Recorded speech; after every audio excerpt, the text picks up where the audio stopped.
تو پھر ہمیں یہ بھی بتایا جائے. اور اگر کوئی جماعت یہ کہتی ہے کہ پیپلز پارٹی کی غلطی تھی تو بھائی میں تو ان سے پوچھتی ہوں ریزگنیشن تو ہم نے نہیں دیا کیونکہ ہم پارلیمنٹ کے ذریعے ہی اپنی مہم چلانا چاہتے ہیں. جنہوں نے ریزگنیشن کی بات کی وہ کیوں نہیں ریزائن کر کے گئے؟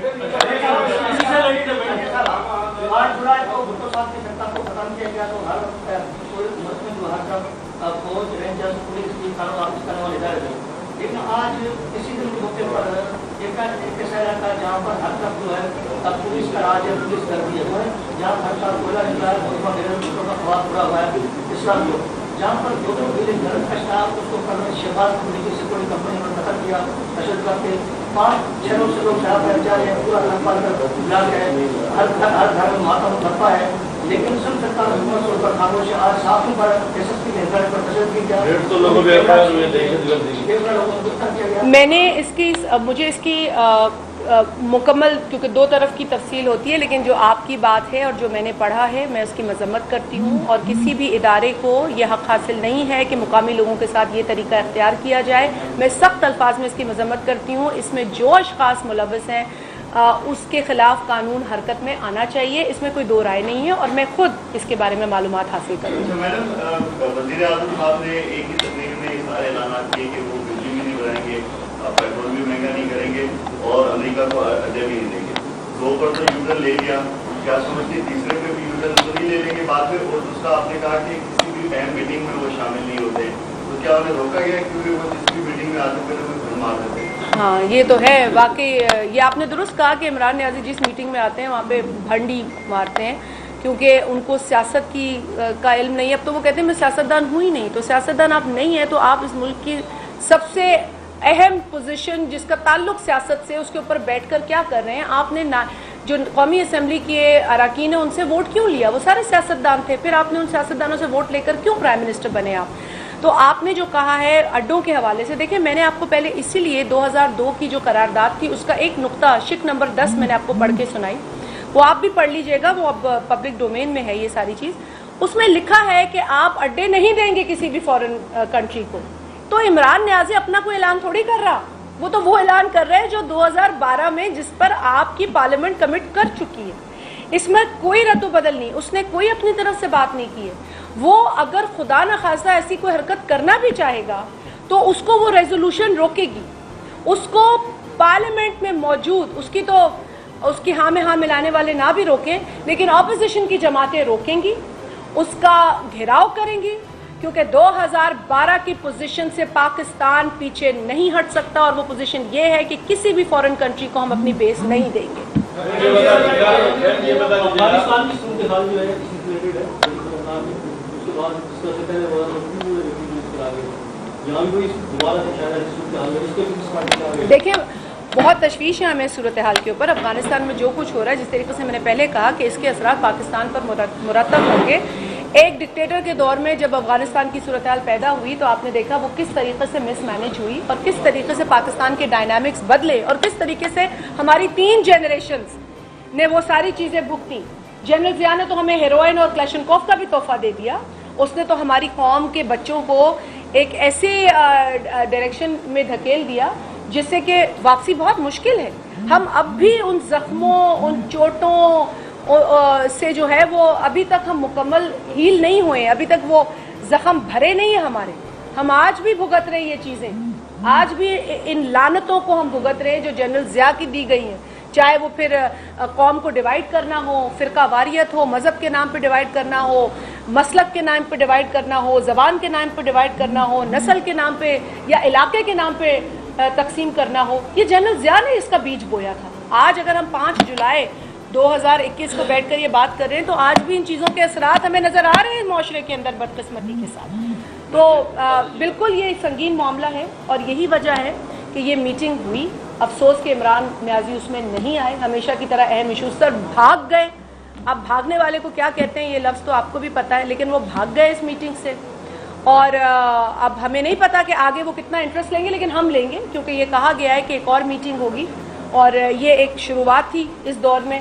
اگر اچھا ہوگا کہ ایک اور میٹنگ ہو اور متواتر ہو اور ہمیں بتایا جائے, تاکہ ہم آپ کے ساتھ پھر تمام حقائق شیئر بھی کر سکیں. علی بادل نے کہا ہے کہ میں کورٹ جا رہا ہوں, بلاول نے